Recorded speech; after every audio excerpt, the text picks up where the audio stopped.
Hello everyone, I welcome you all to this incredible platform of learn with मीजू। कैसे हैं आप सब अच्छे होंगे, मज़े में होंगे और अच्छे से अपने एग्जाम की तैयारी कर रहे होंगे। देखिए, आज के इस वीडियो सेशन में हमारे पास 20 एमसीक्यूज रहेंगे एज अ प्रैक्टिस सेट। ठीक है, ये हमारे पास लास्ट रिवीजन सीरीज रहेगी। क्या रहेगी? लास्ट रिवीजन सीरीज किसके लिए? ये हमारे पास रहेगी JKSSB wild life guard exam के लिए। ठीक है, आज के इस वीडियो सेशन में हम बात करेंगे फॉरेस्ट एंड वाइल्ड लाइफ पे बेस्ड 20 एमसीक्यूज के बारे में। फॉरेस्ट एंड वाइल्ड लाइफ पे बेस्ड आपने क्या करना है, वीडियो को पॉज करना है, पहले खुद आंसर देने की कोशिश करना है। ठीक है, वीडियो के एंड पे आपने ज़रूर बताना है कि आपने 20 में से कितने क्वेश्चंस ठीक किए हैं। मैं सबका स्कोर यहाँ पे चेक करूँगा। चैनल पे न्यू है तो चैनल को सब्सक्राइब कर लेना ताकि डेली वीडियोज़ के नोटिफिकेशन आपको टाइमली मिलते रहें और आप इसका बेनिफिट लेते रहें। ये आपका अपना ही यूट्यूब चैनल है। तो पहला ही क्वेश्चन आपके सामने स्क्रीन पर पूछा जा रहा है। Statement first, Indian rhino is an example of a vulnerable species. Statement second में पूछा जा रहा है blue sheep is an example of a least concern species. आपसे पूछा जा रहा है which of the following is correct. Both statement first and second are true. ठीक है, statement second is the correct explanation of statement first. क्या ये सही है? या फिर both statement first and statement second are true but statement second is not the correct explanation of statement first. Statement first is true, statement second is false, statement first is false, statement second is true. बताओ क्या answer आएगा? जल्दी से answer choose करो। आप सभी ने answer choose कर लिया होगा। इस क्वेश्चन का आंसर है हमारे पास, याद रखना, ऑप्शन नंबर हमारे पास रहेगा ऑप्शन नंबर बी। ठीक है, ऑप्शन नंबर बी इसका सही आंसर है। Both statement first and statement second are true but statement second is not the correct explanation of statement first. ये चीज़ आपके ध्यान में होनी चाहिए। देखो, जब हम बात करते हैं ना यहाँ पे इंडियन रहीनो के बारे में, तो इंडियन रहीनो के बारे में आप क्या याद रखोगे? पहले तो ये वन ऑर्न रहीनोसिरास है। ठीक है, जो आपको याद रखना है। ठीक है, और ये मोस्टली कहाँ पे देखने को मिलते हैं? में काजीरंगा नेशनल पार्क में, काजीरंगा नेशनल पार्क में। ये पॉइंट आप नोट करोगे। ठीक है, डायरेक्टली क्वेश्चन अगर आपसे पूछा जाए, इसकी लगभग अगर आज भी देखें ना 4000 प्लस स्पीशीज देखने को मिलती है। ठीक है, रेनॉज की। IUCN स्टेटस की बात करें तो इसका IUCN स्टेटस क्या है? वुल्नरेबल है। क्या है? वुल्नरेबल। आप याद रख लेना। अच्छा, इसको हंटेड क्यों किया जाता है? इसको हंटेड किया जाता है फॉर इट्स ऑन। इसके जो सींग होते हैं ना, इसके लिए इसको हंट किया जाता है। तो ये चीज़ आपको याद रखनी है। अब यहाँ पे वर्ड जो वुल्नरेबल यूज़ हुआ, वुल्नरेबल का मीन क्या होता है? वुल्नरेबल स्पीशीज का मतलब कोई भी प्लांट या animal that is at high risk of becoming endangered. जिसको क्या होती है? हाई रिस्क होती है। हाई रिस्क किसकी? हाई रिस्क होती है हमारे पास उसको इंडेंजर्ड बनने की, risk of becoming endangered. Note कर लेना, इंडेंजर्ड नियर फ्यूचर। अगर आपसे डेफिनेशन पूछी जाए नियर फ्यूचर, ये चीज़ आप इसके बारे में ज़रूर नोट कर लेना। ठीक है, क्योंकि इनकी पॉपुलेशन क्या होती रहती है? डिक्रीज होती रहती है। तो ये चीज़ आप याद रख सकते हैं। ठीक है, अगर इनको प्रोटेक्शन नहीं दिया जाएगा तो ये इंडेंजर्ड हो सकते हैं। फिर हमारे पास जो लीस्ट कंसर्न वर्ड यूज हुआ, लीस्ट कंसर्न से मतलब क्या हुआ प्यारे दोस्तों? एक ऐसी स्पीशीज याद रख लेना, स्पीशीज लिस्टेड एज, जो लिस्ट की जाती है लीस्ट कंसर्न, याद रखना कब? जिसकी स्टेबल और लार्ज पॉपुलेशन हो, लो रिस्क ऑफ एक्सटेंशन देखने को मिले, जिसमें low risk of extension, low risk of extinction हो जिसको। ठीक है, ये आप याद रख सकते हैं। ठीक है, मतलब नो इमीडिएट सीरियस थ्रेट इसको देखने को मिले, ये चीज़ आपको याद रखनी है। ठीक है, तो यहाँ पे ये चीज़ आपको याद रखनी है, मतलब अभी के लिए तो ये सेफ कंसीडर किया जाता है। अब ब्लू शीप के बारे में भी आप कुछ पॉइंट नोट कर सकते हैं। ये शीप जो होती है ना, ये क्लोजली गोट की तरह दिखती है। ठीक है, और ये हमारे पास कहाँ देखने को मिलती है? हिमालयन माउंटेन्स में। कहाँ पे? हिमालयन माउंटेन्स में। ठीक है, ये पॉइंट आप नोट कर सकते हो।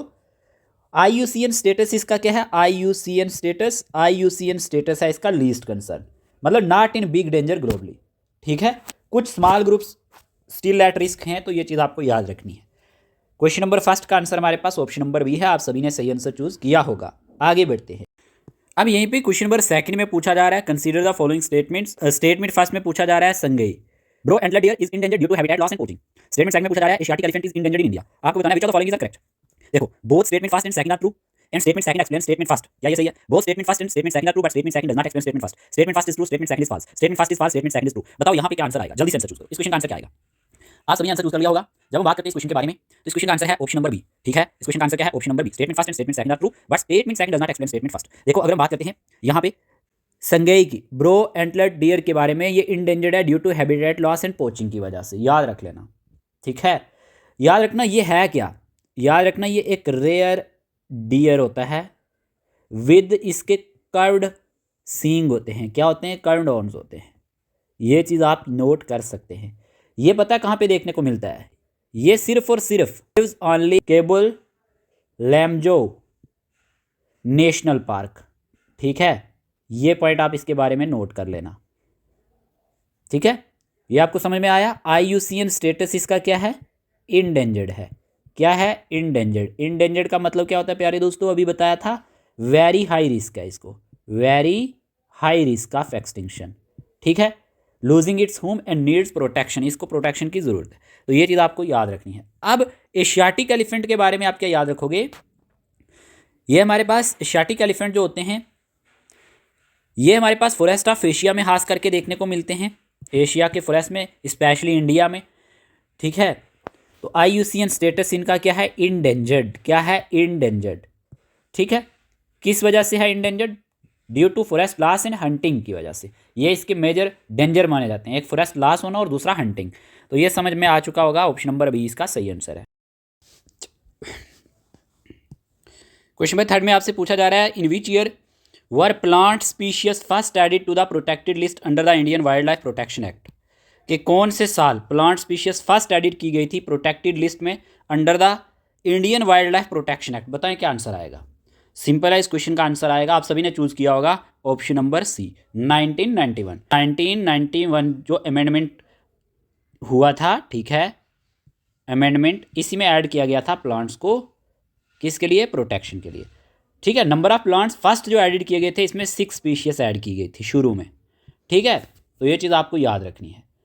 अगर आपसे पूछा जाए कौन से स्केड्यूल के अंदर? स्केड्यूल 6 के अंदर। ठीक है, स्केड्यूल 6 के अंदर, इंपॉर्टेंट है, याद रख लेना। ऑफ द एक्ट पर्पस क्या था? कि यानी स्टॉप करना इलीगल ट्रेड को, कटिंग को and destruction of rare plants को। होप आपको ये समझ में आया होगा। इसमें जैसे पीचर प्लांट को प्रोटेक्ट किया गया था, ठीक है, रेड वेंडा को किया गया था, वेंडा को किया गया था। ठीक है, तो ये चीज़ आप नोट कर सकते हैं। इस तरह के क्वेश्चंस भी एग्जाम में बन जाते हैं। ऑप्शन नंबर सी इसका सही आंसर है। आपसे क्वेश्चन में पूछा जा रहा है, क्वेश्चन नंबर 4 में, consider the following statement. Statement first और स्टेटमेंट सेकंड, स्टेटमेंट थर्ड।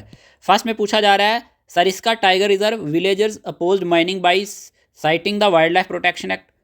इसके बारे में ये स्टेटमेंट दिया गया है। फिर दिया गया है, Beej Bachao Andolan and Tanzania have demonstrated that diversified crop production without synthetic chemicals is possible and economically viable.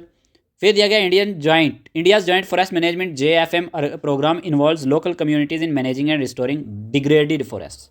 आपको पूछा जा रहा है इनमें से कौन सा करेक्ट है। All 3 statements are true and statement second explain statement first. All 3 statement are true and statement third explain statement second. All 3 statements are true but none explain the others. Only statement first and third are true. क्या answer आएगा? जल्दी से answer choose करो। Simple है, इस question का answer आएगा हमारे पास ऑप्शन नंबर, याद रख लेना, ऑप्शन नंबर सी इसका सही आंसर है। ऑप्शन नंबर सी, ठीक है, option number C is the correct answer. All 3 statements are true but none explains the other. ठीक है, एक क्वेश्चन आपको सरिस्का टाइगर रिजर्व पे पूछा गया है, एक बीज बचाओ आंदोलन एंड नवदनिया पे पूछा गया, और एक India's joint forest management JFM programme पे पूछा गया है। एक एक करके देखते हैं तीनों को क्या है ये। सरिस्का टाइगर रिजर्व की बात करें तो ये अलवर डिस्ट्रिक्ट में आता है, अलवर डिस्ट्रिक्ट में आता है, स्टेट में राजस्थान में। ठीक है, एग्जामिनर पूछ सकता है, याद रख लेना। ये जो इस्टेब्लिश किया गया था ना वाइल्ड लाइफ रिजर्व, ये 1955 में इस्टेब्लिश किया गया था। और ये टाइगर रिजर्व कब बना? टाइगर रिजर्व ये बना प्यारे दोस्तों 1979 में। ठीक है, और ये चीज़ आपको याद रखनी है इसके बारे में। और इसमें मेजर वाइल्ड लाइफ जो एनिमल्स पाए जाते हैं, एक तो बंगाल टाइगर देखने को मिलता है इसमें, लेपर्ड देखने को मिलता है इसमें। ठीक है, हमारे पास बहुत सारी बर्ड स्पीशीज इसमें देखने को मिलती हैं। तो ये चीज़ आप इसके बारे में याद रखोगे सरिस्का टाइगर रिजर्व के बारे में। अगर आपसे बीज बचाओ आंदोलन के बारे में पूछा जाए, किसके बारे में पूछा जाए? बीज बचाओ आंदोलन, तो ये हमारे पास कहाँ शुरू हुआ था, इसके बारे में भी आप नोट कर सकते हो। ये हमारे पास एक ग्रास रूट लेवल मूवमेंट थी, ठीक है। इसके बारे में याद रख सकते हो, बीज बचाओ आंदोलन यानी save the seeds, save the seeds. इसके बारे में आप क्या याद रखोगे, ये सेव द सीड मूवमेंट थी, लॉन्च की गई थी 1980s में लगभग उत्तराखंड में, ठीक है।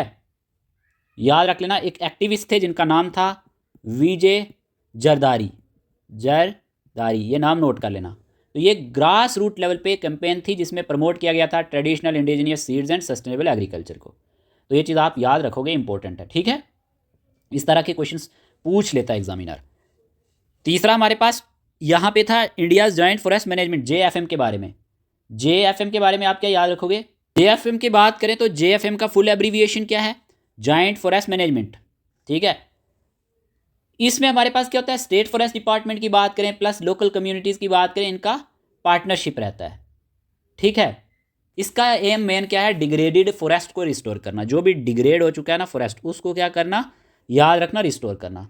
ये हमारे पास किस पे बेस्ड है, नेशनल फॉरेस्ट पॉलिसी पे बेस्ड है, नेशनल फॉरेस्ट पॉलिसी पे बेस्ड है। इस पे क्वेश्चन आपको एग्जाम में बन सकते हैं। ये हमारे पास फॉर्मुलाइज हुआ था 1990 में, ठीक है, गवर्नमेंट ऑफ इंडिया गाइडलाइंस के द्वारा। तो ये चीज़ आप याद रखोगे, ठीक है।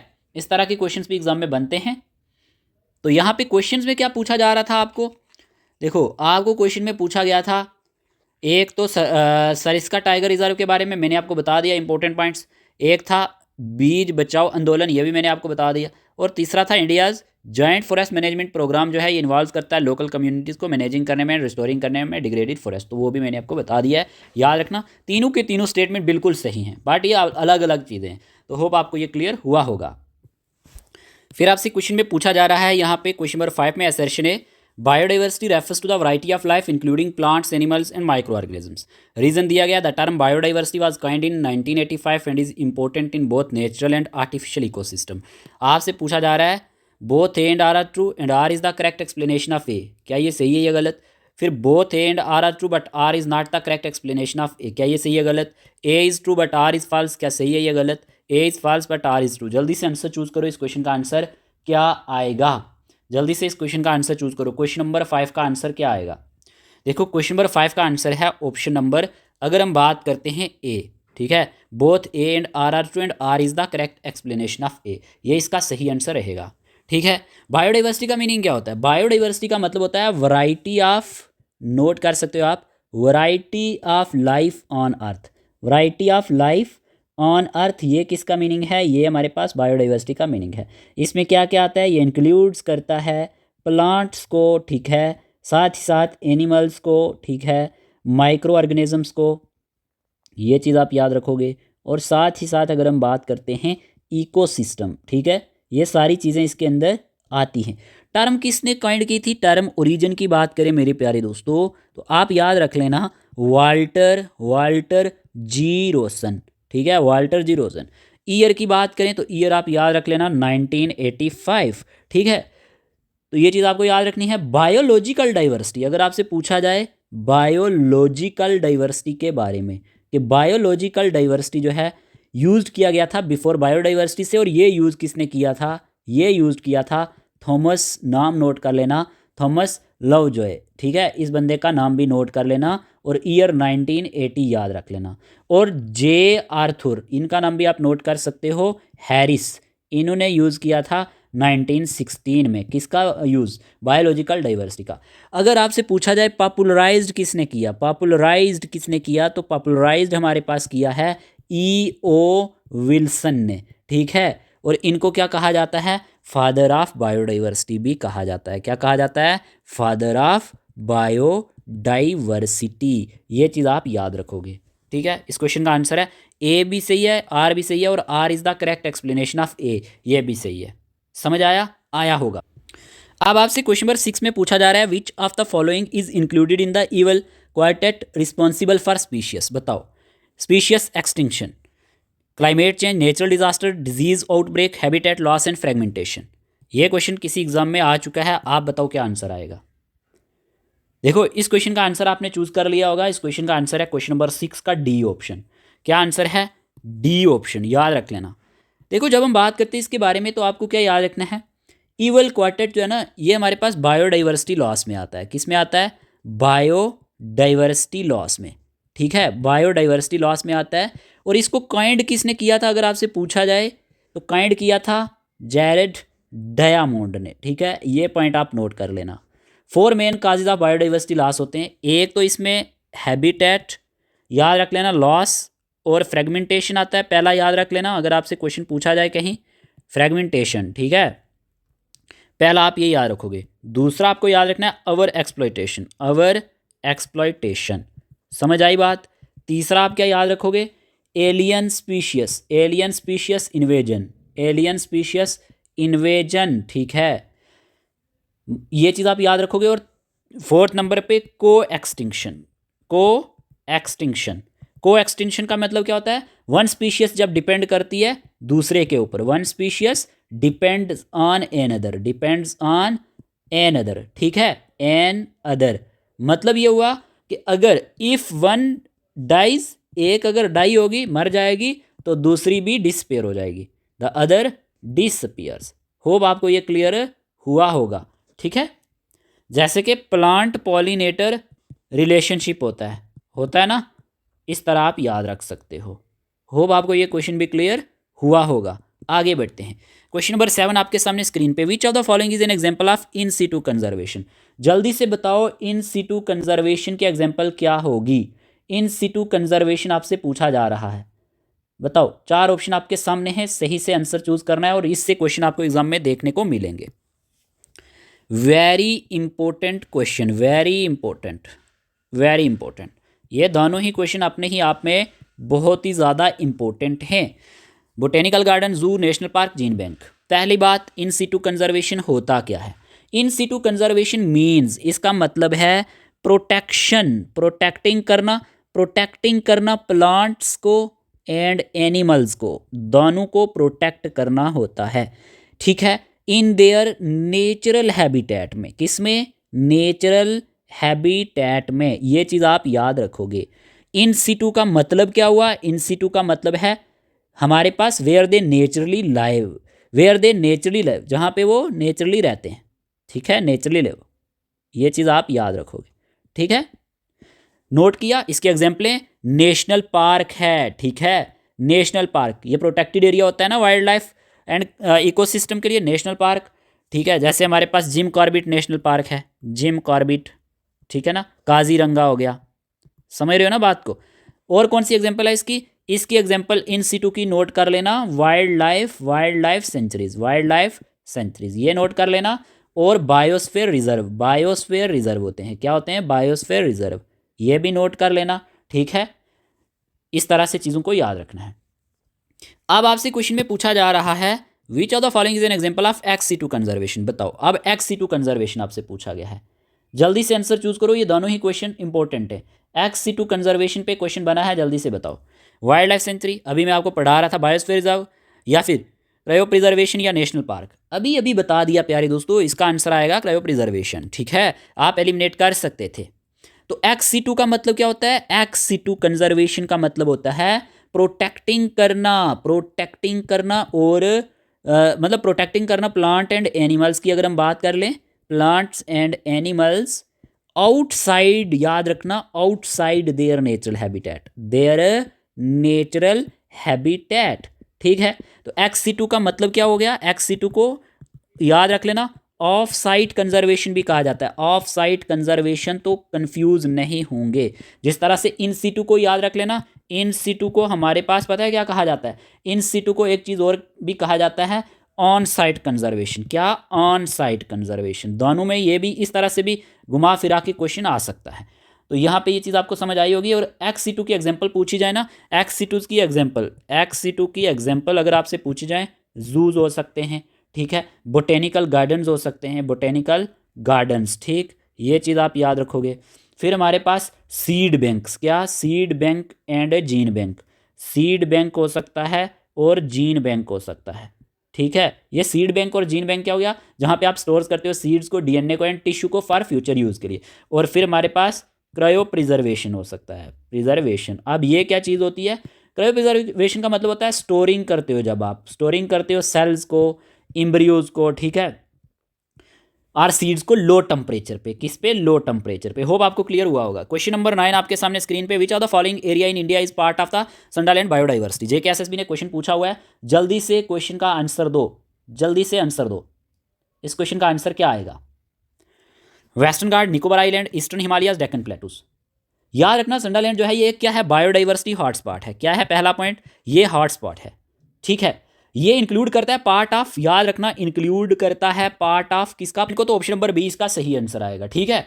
याद रख लेना। देखो बायोडाइवर्सिटी हॉटस्पॉट होते क्या है, एक ऐसा रीजन जहां पे हाई नंबर ऑफ स्पीशीज होती हैं, बहुत सारी इंडेमिक स्पीशीज होती हैं। इंडेमिक का मतलब क्या होता है, मतलब होता है जो पाई जाती हैं only in one particular area, only सिर्फ और सिर्फ एक वन पार्टिकुलर एरिया में, ठीक है। ये चीज़ आप याद रख लेना, समझ आ चुका होगा।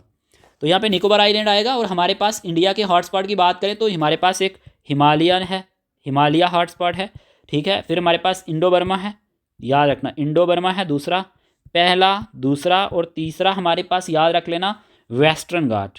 क्या, वेस्टर्न घाट्स, ठीक है। ये चीज़ आप नोट करोगे। और चौथा हमारे पास संडालैंड, कौन सा, संडालैंड।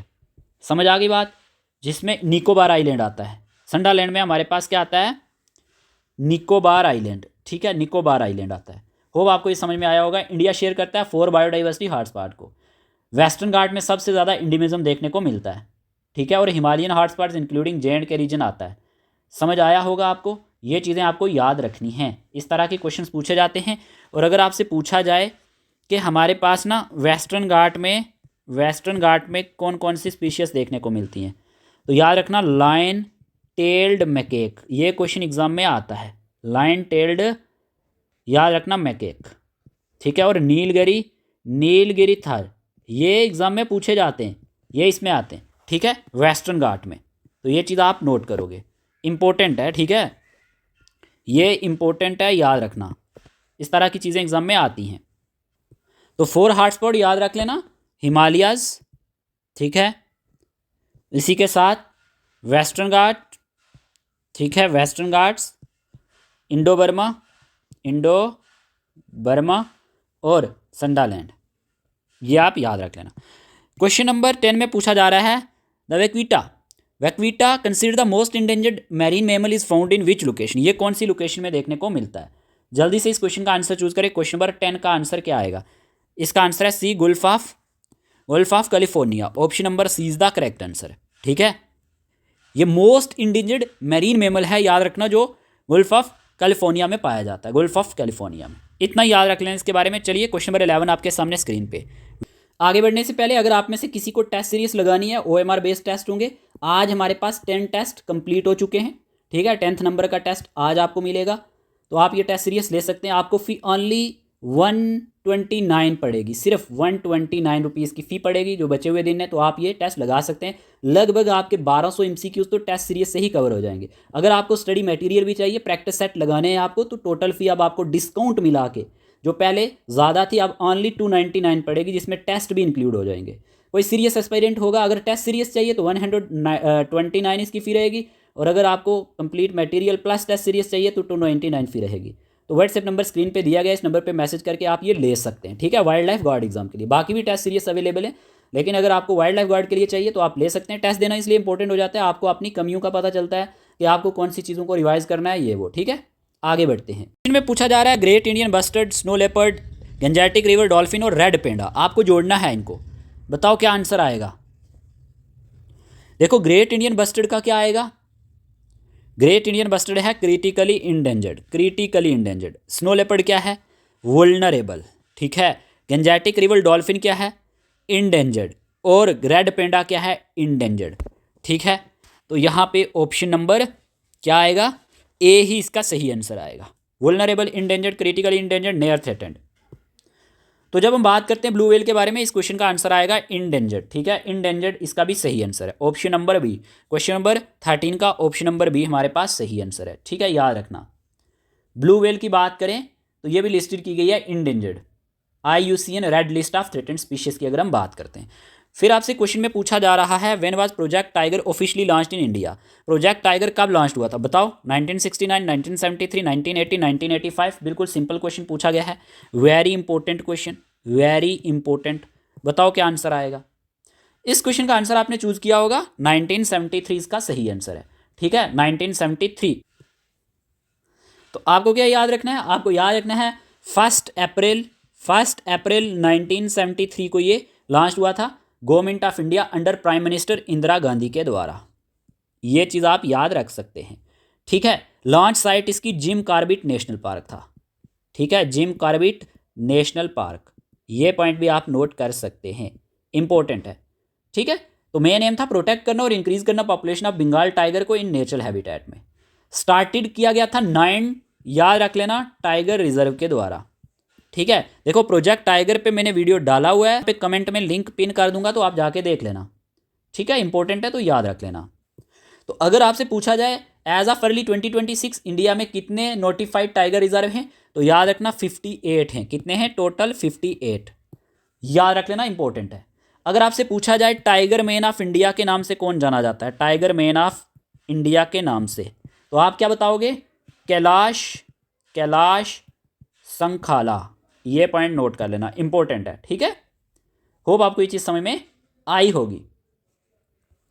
क्वेश्चन नंबर 15 में पूछा जा रहा है which body administer project tiger launch from Jim Corbett national park. यहाँ पे क्या आंसर आएगा, जल्दी से आंसर चूज करें। क्वेश्चन नंबर 15 का क्या आंसर आएगा? सिंपल है, national tiger conservation authority, option number B. चलिए क्वेश्चन नंबर 16 में पूछा जा रहा है consider the following statements conflicts in tiger reserve have identified due to violation of the wildlife protection act 1972 and forest right act 2006। पहला statement ये है। फिर दिया गया है the ministry of environment forest and climate change merged project tiger and project elephant into project tiger and elephant. आपको बताना है इनमें से कौन सा स्टेटमेंट सही है, जल्दी से आंसर चूज करो। क्वेश्चन नंबर 16 का आंसर क्या आएगा? सिंपल है, ऑप्शन नंबर याद रख लेना बी। ठीक है, तो यहाँ पे देखो both statement first and second दोनों ही सही है, लेकिन दूसरी इसको सही से एक्सप्लेन नहीं करती। ऑप्शन नंबर बी आएगा। देखो ministry of environment forest and climate change MOEF, ठीक है, CC की बात करें, यानी कि ministry of environment forest and climate change की बात करें, इन्होंने मर्ज किया project tiger and project elephant को एक सिंगल डिवीजन में, जो किस नाम से जाना जाने लगा? Project tiger and elephant division, PT&E।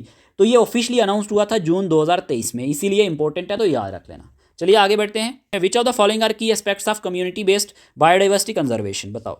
Empowerment and participation, sustainable livelihood, traditional knowledge and role of education, all of the above. क्या आंसर आएगा? सिंपल है, इस क्वेश्चन का आंसर आएगा ऑल ऑफ द अबव। ठीक है, इंपावरमेंट एंड पार्टिसिपेशन का होना भी बहुत जरूरी है, सस्टेनेबल लिवलीहुड का भी होना बहुत जरूरी है, और traditional knowledge and role of education का भी होना बहुत जरूरी है key aspect of community based biodiversity conservation में। तो option all of the above आएगा। क्वेश्चन नंबर 19 में पूछा जा रहा है which of the following is a key strategy of marine conservation. Key strategy क्या होनी चाहिए मैरीन कंजर्वेशन के लिए? क्या आंसर आएगा? सिंपल है, इस्टेब्लिशिंग करना है प्रोटेक्टेड एरियाज को। क्या करना है? इस्टेब्लिश करना है प्रोटेक्टेड एरियाज को। ये वाले ऑप्शन गलत हैं, तो ये की स्ट्रेटेजी होनी चाहिए मैरीन कंजर्वेशन के लिए। ओके, फिर पूछा गया है क्वेश्चन नंबर 20 में in which of the following process do the farmers cut down the tree of the forest and burn the plant remain. Very important question, very important. बताओ क्या answer आएगा? इस क्वेश्चन का आंसर क्या आएगा? जल्दी से आंसर चूज करो। इस क्वेश्चन का आंसर क्या आएगा? इस क्वेश्चन का आंसर है jhum cultivation, option number B, jhum cultivation. इसे आप और किस नाम से जानते हैं? स्लैश एंड बर्न एग्रीकल्चर के नाम से भी जानते हैं, बर्न एग्रीकल्चर के नाम से। ये एक traditional labour intensive farming method होता है, पार्टिकुलरली याद रखना इंडिजीनियस कम्युनिटीज़ के द्वारा नॉर्थ ईस्ट जितनी भी इंडियन हिल स्टेट्स है ना उनमें आता है, जैसे मिजोरम एंड नागालैंड में, मिजोरम एंड नागालैंड में ये कॉमन है। होप आपको ये समझ में आया होगा, तो याद रख लेना। यहाँ पे पूछा गया था in which of the following process do the farmers cut down the trees of the forest and burn the plant remains. Jhum cultivation is the correct answer. ये लार्जली प्रैक्टिस की जाती है north eastern region of India में, including जो मैंने आपको बताया मिजोरम, नागालैंड, असम में भी देखने को मिलता है। ठीक है, this way of farming is known as jhum खेती के नाम से भी ये जाना जाता है। जल्दी से आप बता दें आपने 20 में से कितने क्वेश्चन ठीक किए हैं। ठीक है, इसी तरह आप जो बचे हुए दिन है आपके लिए हम प्रैक्टिस सेट लाएंगे, तो चैनल पर बने रहिएगा। ठीक है, ताकि आपकी एग्जाम में हेल्प हो सके। मिलते हैं न्यू वीडियो सेशन के साथ, तब तक के लिए बाय बाय, टेक केयर।